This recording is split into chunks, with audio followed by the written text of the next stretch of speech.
ಮನೇಲಿ ಹುಟ್ಟಿರೋ ಅಂಥ ಮಗುಗೆ ಕಿವಿ ಚುಚ್ಚಿಸ್ಬೇಕು ಅಂತಂದರೆ ಯಾವ ರೀತಿ ಒಂದು ಪ್ರಿಕಾಷನ್ಸ್ನ ತಗೋಬೇಕು ಅಂತ ಗೊತ್ತಾ ಸ್ನೇಹಿತರೆ?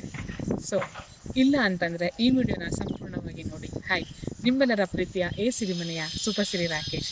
ಸ್ನೇಹಿತರೆ, ಫಸ್ಟ್ ಯಾವ ಏಜಲ್ಲಿ ನಾವು ಮಕ್ಕಳಿಗೆ ಕಿವಿ ಚುಚ್ಚಿಸ್ಬೇಕಪ್ಪ ಅಂದರೆ ಅಟ್ಲೀಸ್ಟ್ 5ರಿಂದ 6 ತಿಂಗಳಾಗಿರಬೇಕು. ಯಾಕೆ ಅಂತಂದರೆ ಮಗುವಿನಲ್ಲಿ ಒಂದು ಇಮ್ಯುನಿಟಿ ನೋಡ್ಬೋದು, ಮತ್ತು TT ಇಂಜೆಕ್ಷನ್ಸ್ ಕೂಡ ಒಂದು ಡೋಸ್ಗಳಾಗಿರುತ್ತೆ. ಸೊ ಹಾಗಾಗಿ ಯಾವುದೇ ರೀತಿ ಇನ್ಫೆಕ್ಷನ್ಸ್ ಆಗೋದಿಲ್ಲ. ನಂಬರ್ 2, ಒಂದು ಮಕ್ಕಳಿಗೆ ನಮ್ಮ ಹಿರಿಯರು ಮಾಡ್ತಾ ಇದ್ರಲ್ಲ ಟ್ರೆಡಿಷ್ನಲ್ ಮೆಥಡಿ, ಆ ಥರ ಕಿವಿ ಚುಚ್ಚಿಸ್ಬೇಕಾ ಅಥವಾ ಇವತ್ತು ಡಾಕ್ಟರ್ ಹತ್ರ ಹೋಗಿ ಗನ್ ಶಾಟ್ ಮಾಡಿಸ್ಬೇಕಾ ಅಂದಾಗ ಖಂಡಿತವಾಗ್ಲೂ ಗನ್ ಶಾಟ್ ಮಾಡಿಸೋದು ತುಂಬಾ ಹೆಲ್ಪ್ ಆಗುತ್ತೆ. ಯಾಕಪ್ಪ ಅಂದರೆ ಯಾವುದೇ ರೀತಿ ಇನ್ಫೆಕ್ಷನ್ಸ್ ಕೂಡ ಆಗೋದಿಲ್ಲ. ನಂಬರ್ 3, ಮಕ್ಕಳಿಗೆ ಕಿವಿ ಚುಚ್ಚಿಸಿದ್ಮೇಲೆ ನಾವು ಯಾವ ರೀತಿ ಒಂದು ಮೆಷರ್ಮೆಂಟ್ಸ್ನ ಪ್ರಿಕಾಷನ್ಸ್ನ ತೊಗೋಬೇಕು ಅಂದರೆ, ನಾವು ಹಾಸ್ಪಿಟಲಲ್ಲಿ ಕೇಳಿದಾಗ ಒಂದು ನಮ್ ಕ್ರೀಮ್ ಅಂತ ಕೊಡ್ತಾರೆ.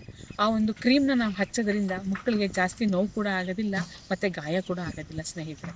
ಸೊ ನಂಬರ್ 4, ನಾವು ಕಿವಿ ಚುಚ್ಚಿಸಿದ್ಮೇಲೆ ಯಾವ ಥರ ಒಂದು ಮೆಟಲ್ನ ನಾವು ಹಾಕಬೇಕಪ್ಪ ಅಂದರೆ ಸಾಧ್ಯವಾದಷ್ಟು ಗೋಲ್ಡ್ ಅಲ್ಲಿ ಮಾಡಿಸಿರೋಂಥ, ಅಂದರೆ ಚಿನ್ನದ ಮುರ ಅಂತಾರಲ್ಲ, ಅದನ್ನು ಹಾಕೋದು ತುಂಬಾ ಒಳ್ಳೆಯದು. ನಂಬರ್ 5, ನಾವು ಕಿವಿ ಚುಚ್ಚಿಸಿದ್ಮೇಲೆ ಎಷ್ಟು ದಿವಸಕ್ಕೊಂದ್ಸತಿ ಮತ್ತೆ ಬದಲಾಯಿಸಬೇಕು ಆ ಒಂದು ಕಿವಿ ಓಲೆನ ಅಂದರೆ ಮಿನಿಮಮ್ 5ರಿಂದ 6 ವಾರ ಯಾವುದೇ ಕಾರಣಕ್ಕೂ ಓಲೆಗಳನ್ನ ಬದಲಾಯಿಸಬೇಡಿ.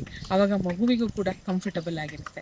ಮತ್ತು ಅಲ್ಲಿ ಕೊಡೋ ಅಂಥ ಒಂದು ಆಯಿಂಟ್ಮೆಂಟ್ನ ಹಚ್ಚಿ, ಅದು ಬಿಟ್ಟು ಮನೇಲೇ ಇನ್ನೇನೋ ಮಾಡೋಣಂತೆ, ಸೀಮೆ ಎಣ್ಣೆ ಹಾಕೋಣ, ನೀರಲ್ಲಿ ತೊಳೆಯೋಣ ಅನ್ನೋ ಯಾವುದೇ ಥರನ ನೀವು ಮಾಡಬೇಡಿ. ಯಾಕಪ್ಪ ಅಂದರೆ ಹಿಂದಿನ ಕಾಲದಲ್ಲಿ ಬೇರೆ ಥರನೇ ಮಕ್ಕಳು ಒಂದು ಇಮ್ಯುನಿಟಿ ಇರ್ತಿತ್ತು, ಇವಾಗ ಬೇರೆ ಥರನೇ ಇರುತ್ತೆ. ಸೊ ಹಾಗಾಗಿ ದಯವಿಟ್ಟು ಈ ಎಲ್ಲ ರೂಲ್ಸ್ನ ನೀವು ಫಾಲೋ ಮಾಡಿ. Thank you so much. ನಿಮ್ಮೆಲ್ಲರ ಪ್ರೀತಿಯ ಸಿರಿಮನೆಯ ಸುಪಸಿರಿ ರಾಕೇಶ್.